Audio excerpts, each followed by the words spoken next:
आज पाकिस्तानी फौज के एक पूर्व मेजर आदिल राजा ने दावा किया कि पहलगाम हमला पाकिस्तानी आर्मी के चीफ जनरल आसिम मुनीर ने करवाया।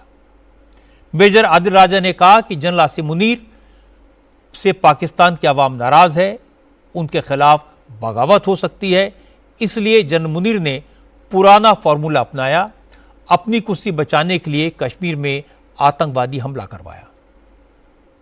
मैं इसके ऊपर पब्लिकली बात कर रहा हूं। जनवरी और फरवरी में मैंने बड़ी खुल के इसके ऊपर बात की है कि आसिम मुनीर और उसकी फौज और कंपनी इतनी मुश्किल में है कि ये चाहते हैं कि कोई फॉल्स फ्लैग, ये खुद ऑपरेशन हिंदुस्तान की मदद तबला तो ये कर रहे हैं, लेकिन वो क्यों अपने बंदे के ऊपर करेंगे और इनको क्यों स्पेस देंगे, इनको क्यों रिस्पेक्ट देंगे? इनके खिलाफ नफरत इतनी शदीद है कि ये चाहते हैं कि हम कोई ना कोई काम खोलें कश्मीर के अंदर ताकि इंडिया हमारे ऊपर जो है वो आए तो एक अल्ट्रा नेशनलिस्ट फीलिंग, ये एंटी हिंदू हेट्रेड को, टू नेशन थ्योरी के ऊपर ये ओवरसीज पाकिस्तानी हमारे यहां से भाई चले गए थे मजदूर वगैरह, उनको बिठा के इसने कहा टू नेशन थ्योरी का जो है वो बहुत बड़ा, और कुरान की आयतें इसने गलत सलत कोट करके पढ़ दी, और उसके बाद जब ये होता है काम तो ये बिल्कुल it is very crystal clear कि ये अपनी रेपुटेशन रिवाइव करने के लिए, अल्ट्रा नेशनलिस्ट सेंटिमेंट जो है उसको उभारने के लिए it is plausible and then it is again my question कि मैं कल अकबर से चाह रहा था और आप लोगों से भी चाहूंगा कि इस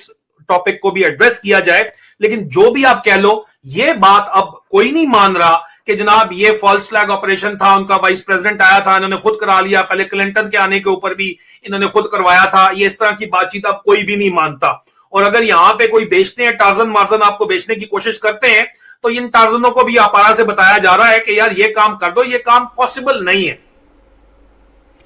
ये बात सही है कि अब इस बात को कोई नहीं मानता कि हिंदुस्तान अपने ऊपर अपने आप हमला करवा लेता है और पाकिस्तान का इसमें कोई हाथ नहीं है।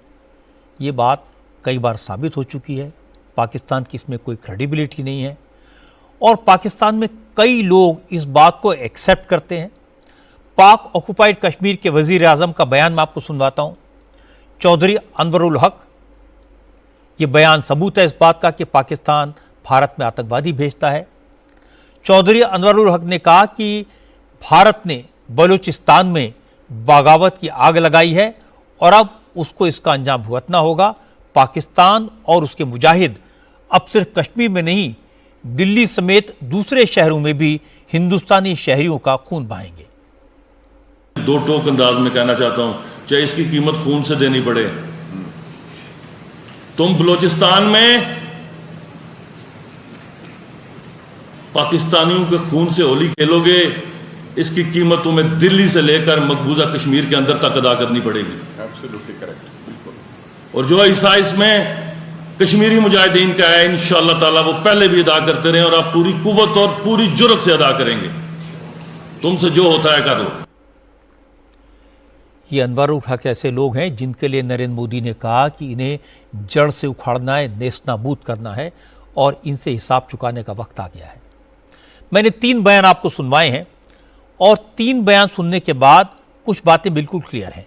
पहली, पहलगाम में जो आतंकवादी हमला हुआ, जिस तरह मासूम लोगों का धर्म पूछकर उनकी पहचान एस्टेब्लिश करके उन्हें मारा गया, ये पाकिस्तान की साजिश थी और इसकी प्लानिंग पाकिस्तान के chief of army general Munir ने की थी।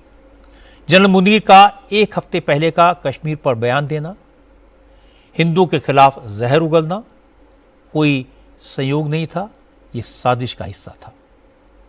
ये बात पाकिस्तानी फौज के फॉर्मर मेजर ने दुनिया को बता दी। पाकिस्तान दहशतगर्दों को लगातार भारत में भेज रहा है, ये बात पीओके के प्राइम मिनिस्टर ने स्वीकार कर ली, साफ साफ लफ्जों में मान ली। लेकिन अब पाकिस्तान को भारत के एक्शन का डर सता रहा है। वह हालात पहले से ही खराब हैं। अगर भारत ने हमला किया तो हालात और बिगड़ेंगे। इससे पाकिस्तानी जनता परेशान है। इसीलिए अब पाकिस्तानी फौज के अफसर पब्लिक के बीच जाकर कुरान शरीफ का हवाला देकर लोगों का हौसला बढ़ाने की कोशिश कर रहे हैं और मोदी को जंजीरों से बांधकर लाने की बड़ी बड़ी बातें कर रहे हैं। हकीकत क्या है?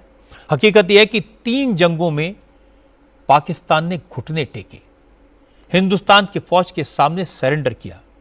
यह पाकिस्तानी फौज के अफसर अच्छी तरह जानते हैं और वहां की जनता भी। हालांकि अभी भारत की तरफ से बॉर्डर पार कोई एक्शन नहीं हुआ है।